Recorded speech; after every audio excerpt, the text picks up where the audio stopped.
This May, Kingstree, South Carolina becomes a place of remembrance and reflection. Join us for a powerful two-day commemoration marking the 60th anniversary of Dr. Martin Luther King Jr.'s 1966 call to march on ballot boxes. Together, we honor the past, examine the promise, and shape the future. Friday, May 8th and Saturday, May 9th, 2026. For more information, contact C. Williams Rush at 803-397-1859. All right, everybody, welcome in. Let's get into it tonight. Update on the war in Iran.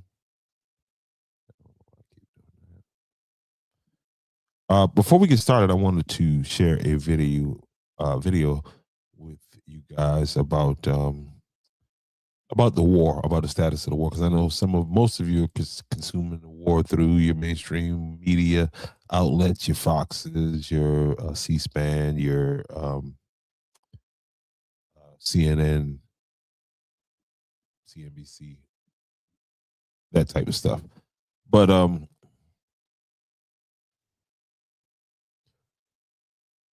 and I know it's not fashionable to say that, hey, I don't think we can win this war, but I don't think we can win this war. And I think we bit off a little bit more than we can chew, okay? I'm not going to sit up here and play expert, but I got a video here that I want you guys to check out, and I think it's very, very interesting.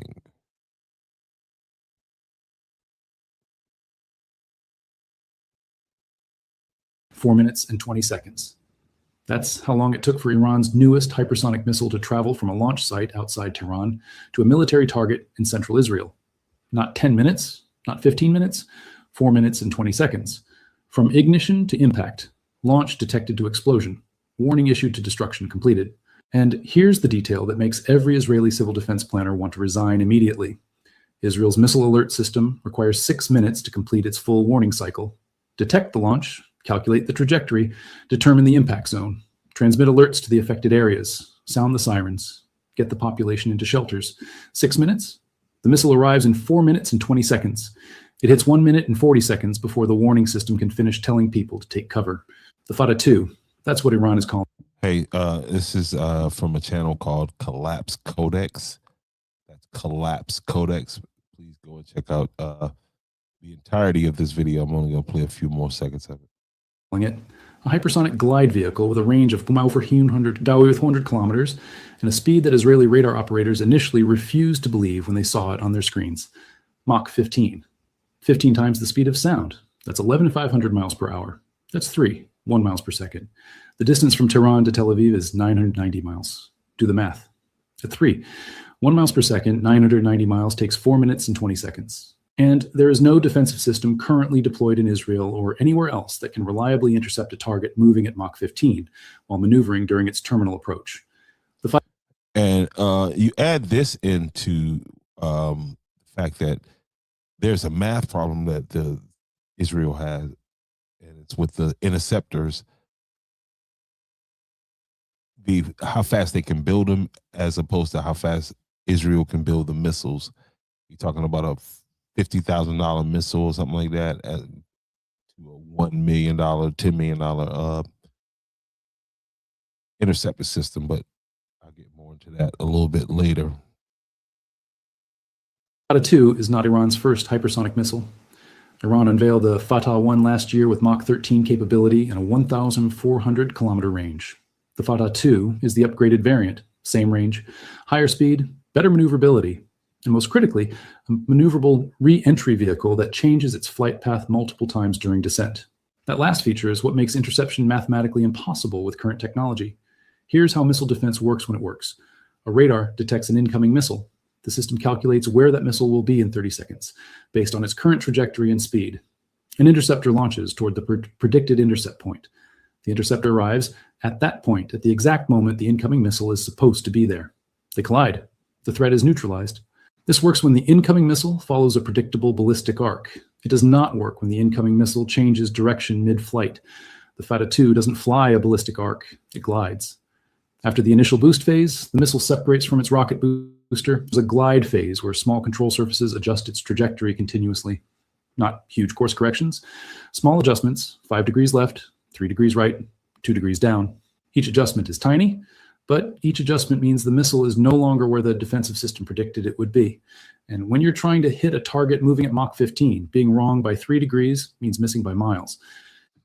All right, and so he said that this thing has a capability of travel in 1,400 kilometers.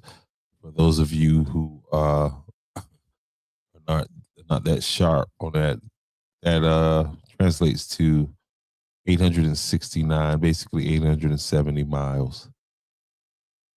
That's how far this rocket travels at hypersonic speed. Hello.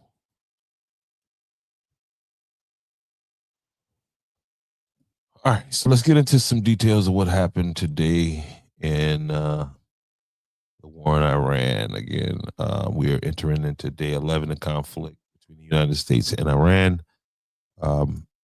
Fighting continues across multiple fronts, heavy airstrikes inside Iran. As a matter of fact, Pete Hegseth said today would be one of the most fierce days in the fighting. I guess their plan is to try to break the will of the Iranian people. And from what I can see, everything they're doing is having the opposite effect of that. Missile and drone attacks across the Middle East, naval confrontation in the Persian Gulf involving the ship that I used to be on, guys, the USS Abraham Lincoln. There was actually reports that the Iranians were putting out reports that they had sank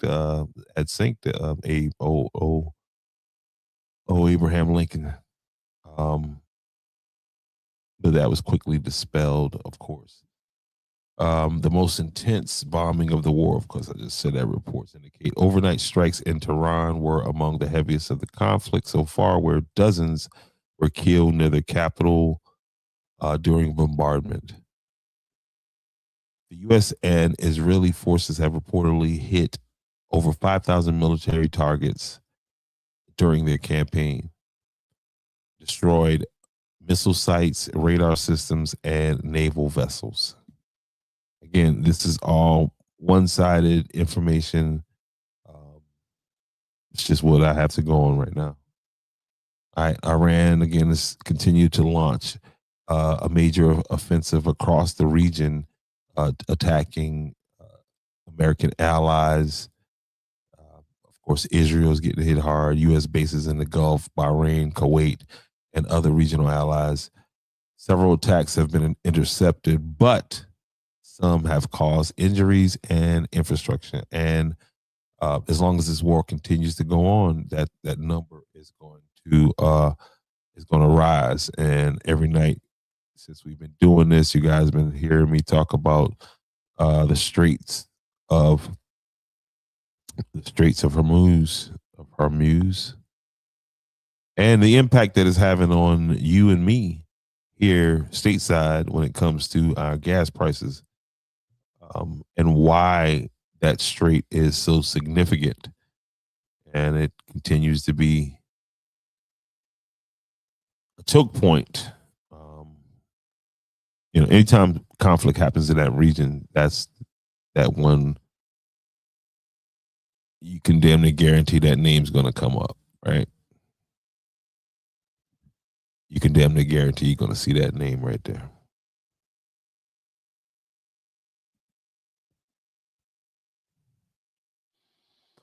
The significance is about 20% of the world's oil supply normally passes through this strait.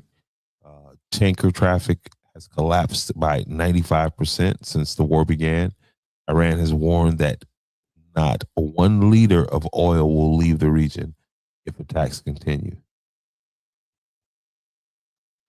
Oil prices have surged near $120 a barrel. The disruption is affecting airlines, shipping, agriculture, and manufacturing. Experts warn this could become the biggest energy shock in decades if the strait remains closed. And it seems as if Israel and Trump have no plans. As a matter of fact, the Iranians walked away from the so-called peace talks because the last time they were having peace talks, they walked out of there and they killed the Ayatollah and his family. Everybody but his son, because his new son. All right. A senior Iranian official issued threats directly toward the United States president. Why wouldn't he? Iran's leadership is rallying domestic support with mass demonstrations in Tehran, backing the new supreme leader. The U.S. has warned it has warned Iran that it will escalate dramatically if shipping lanes remains blocked. Well, you better go ahead and get to it, man, because as of tonight, March 10th, the bottom line is right now the war shows no signs of stopping, and the key risk are the expansion of this war, which I think it's going to do into a larger regional war, perhaps into a world war. Global oil crisis, we're already seeing the beginnings of this. Potential involvement of additional powers. I think that's inevitable. But officials in Washington say the campaign could still end soon. Again, that's because Trump declared on the first day of the war that it was going to be over in 2 weeks or something stupid like that. If Iran backed down through both sides continue to fight, Iran's not backing down. So there we are, and that's what we got. So that is your war report for March 10th, 2026.